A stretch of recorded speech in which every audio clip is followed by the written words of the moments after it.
Hello guys, good morning guys. Medyo hindi maganda yung balita ngayon guys, no? Kasi starting na ngayon sa incap. So tayo mga bumabakbak sa kalsada, ingat-ingat tayo guys. Talagang kailangan na muna nating sumunod sa batas ngayon kasi hirap din pag mahuli tayo ng incap na yan. Hindi natin alam kung saan tayo banda maging magkamali. Kaya talagang ingat na lang tayo. Sumunod na lang muna tayo sa mga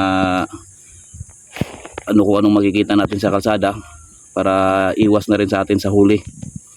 O kaya sa lahat ng mga bumabakbak dyan sa kalsada, ingat-ingat tayo lagi guys dahil uumpisa na yung incap.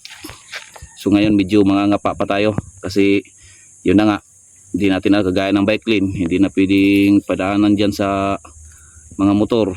Tapos yung mga solid lane, hindi na tayo pwedeng kumating-kating. Pag magkaroon ng solid lane sa dinaanan natin, saka na lang tayo siguro maglipat-lipat pag broken lane na siya.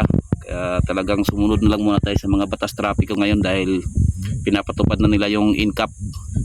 Kaya sige, shout out sa lahat ng mga buwak-bakbak ngayon guys. Buwak-bakbak pala, medyo kinakabahan talaga tayo ngayon kasi hindi natin alam kung saan tayo pwedeng magkamali.